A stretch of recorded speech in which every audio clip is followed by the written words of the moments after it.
include Pindar, and today it is on Pindar that we're going to hear a title, Inventing a Poetic Creation of Multiple Heads, a comparative study on Pindar's Pythian 12.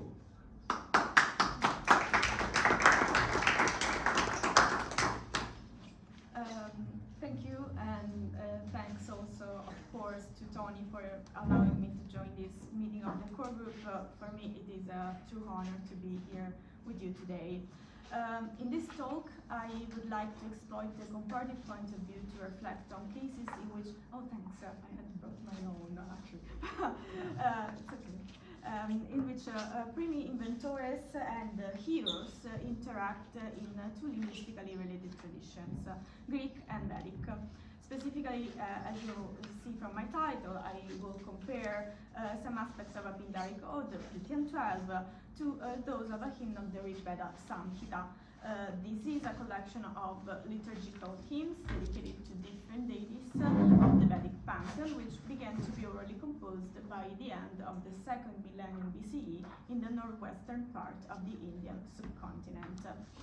As many studies have pointed out, the Rig Veda offers often impressive parallels to Pindaric definitions. It features encomiastic components, is teeming with metapoetic metaphors, and we talked about this the last meeting actually, I talked about this, and shared phraseology as well. It also treats myths in a comparable way, unevenly, for us in an unpredictable way, and one may also say according to what is the ritual kairos. With today's talk, then, I wish to drive your attention to the dynamic of exchange and construction of heroic memory, which is peculiar to both the Vedic ritual and we will see the Greek definitions. Let's then start with some very basic information. I'm sorry, I will repeat things you know about Pythian 12, but yeah. So Pythian 12 has been composed, is dedicated to Midas of Akragas, who had won in 490 BCE in Delphi with the Aulos. The ode contains the myth of the invention of the nomos of many heads, and also recounts its first performance, which is connected with the slaying of the Gorgon by Perseus. My comparandum is Rig Veda 1067. The reason why I chose this hymn, I hope, will become evident in a few minutes. It's a hymn which is taken not the earliest book of the collection, the 10th book, and it's attributed by the Anukramani to Ayasya Angirasa, and is dedicated to Brahaspati, who is the mythological doublet of the poet sacrificer. The hymn recalls the invention of Rig Veda 1067 itself, and its first performance which is concomitant with an heroic deed accomplished by Indra and Brahaspati. So we say Indra Brahaspati, the splitting of Vala. The two heroic endeavors, just let me set this very clear out front, Perseus' killing of the Gorgon and the smashing of Vala by Indra Brahaspati, are apparently different myths. In fact, Perseus' clash with the Gorgons, which features many elements of non-Indo-European tradition and Near Eastern origin, is considered one of the Greek, by Indo-Europeans at least, the Greek counterparts of the so-called dragon-slaying myth. Whereas the Vala myth is a cattle ride myth, and I'll sum up it very briefly for you. The story goes that the Panis, who are Indra's enemies, possess cattle herds that they keep concealed in the Vala. So the Vala is a place, is a rock enclosure, which is situated beyond water stream.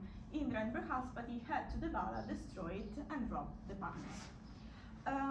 So I have said that these myths, I've just said that they're different, however, they are comparable. Why?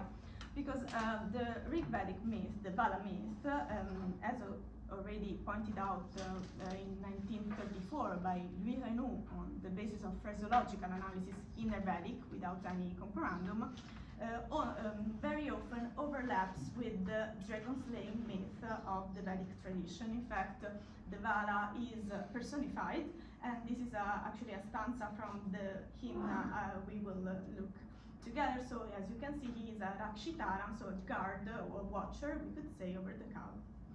And also occasionally his smashing is portrayed with this Vedic verb han in blue, which also happens to match Greek teino, and which we incidentally find teino in the slaying of the Gorgon. Now, for the purpose of my paper, it would be better if the myth would be the same, of course, but it's not super essential that it's the same, because as I will show you, the myth of the invention is and its connection to the heroic deeds, whatever they are, is similar. So let's now turn briefly to a summary of Pythian 12.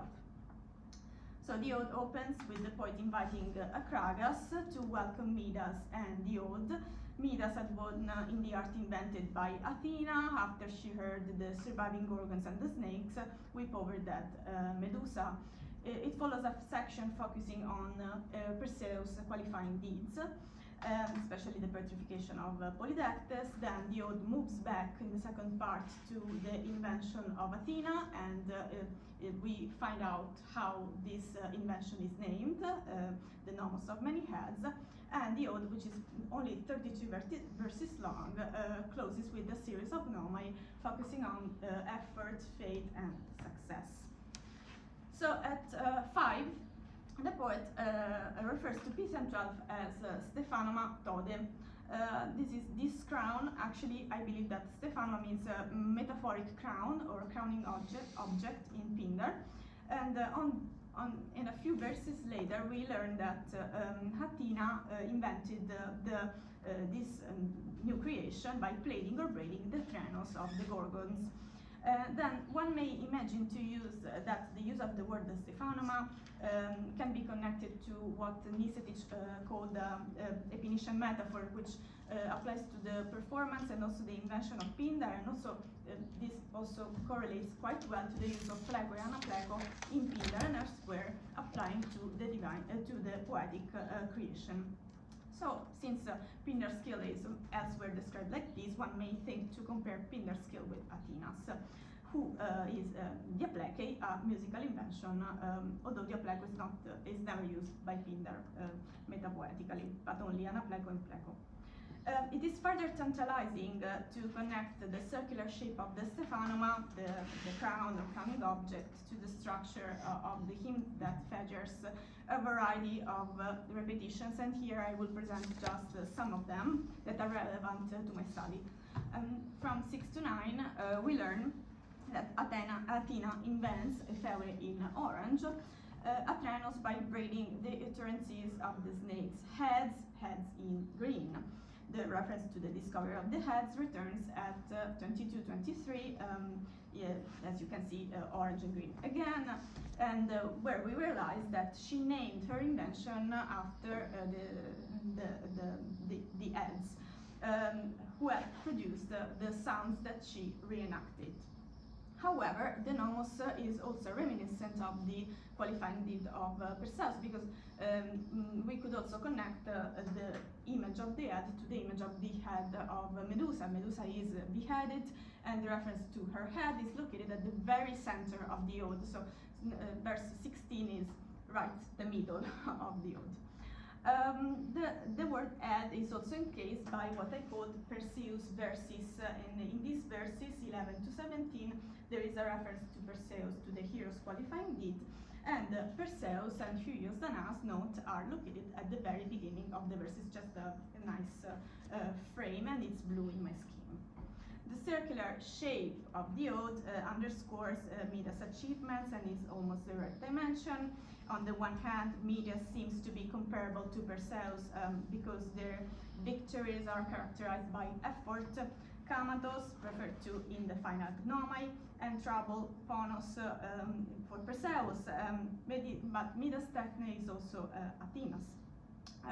Further aspect is noteworthy, namely Midas is eudoxos, thanks to Athena's invention. Indeed, Athena creates a means to bestow glory, and the nomos is also called a nastera euplea in accusative, but the actual naster here is also Pythian 12, which contains a reference to what we hear about Perseus, so Perseus Kleos as well, and Midas Kleos, of course.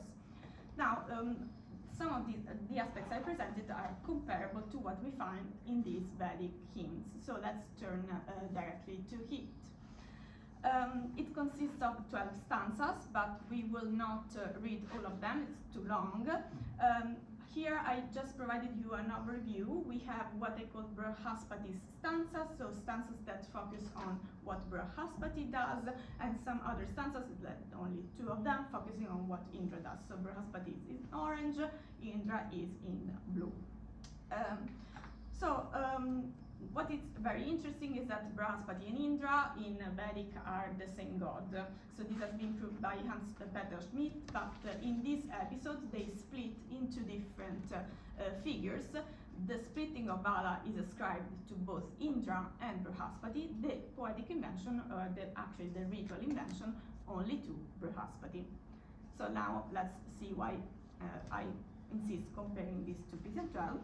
The hymn opens with a Brihaspati stanza, which makes a meta-reference to the hymn itself and the story of its invention. This 7-headed poetic thought that is always Jennison and Merton translation, born of truth and lofty, did our father find. So Rigveda 1067 is said to be the poetic insight. D is a very difficult word to translate, can be not translated with one word, which is the result of 7 heads. It was produced by the Angiras. The Angiras are the priestly escort of Brihaspati, but its invention is in the end ascribed to Brihaspati. The ode also configures as a solemn speech. Shamsa is one of the could be compared semantically to Greek ainos, so solemn speech in honor for Indra. As you can see, Indra is a dative. And now, of course, the words are different, but it is impressive that this poetic creation has multiple heads. Moreover, I would say it is even more impressive because a reference to Brihaspati discovery comes back later in the hymn at stanza 5. You have that Brihaspati found Viveda and Akam, a chant, and is connected to the main achievement of the Vala splitting, which is in, yes, it's in purple. Okay, Vibhidya, it's to split apart. Okay, now the second half of the hymn is framed by what I call the Indra stanzas. In fact, as you can see, it's 6 and 12, and Indra is in 6 ascribed this splitting of the Vala, and in 12 he there is a little catalogue of some of Indra's main achievements, but not among these achievements that he said to have split apart the abhinad, same verb of the Vala, the head, Murdanam is the word for head of Arbudasya, who is his enemy, in fact, as Brihaspati did, and there is also a reference to the dragon slaying. So this is Ahanahim, is very renowned from Calvert Watkins' book for the dragon slaying Vedic myth. So even from a very superficial reading of selected stanzas, we have some comparable features. Analogously to Pythian 12, the collocation deity invents poetic creation, builds a ring. It frames, in fact, the first half of the hymn, extending from stanzas 1 to 5. Second ring, in blue, is built by the repetitions of the name Indra in the Indra stanza, and note incidentally that the name is located at the very beginning of the stanzas, just like Perseus and the Furious Danais in the Perseus verses. And then we have a further correspondence for the word for heads.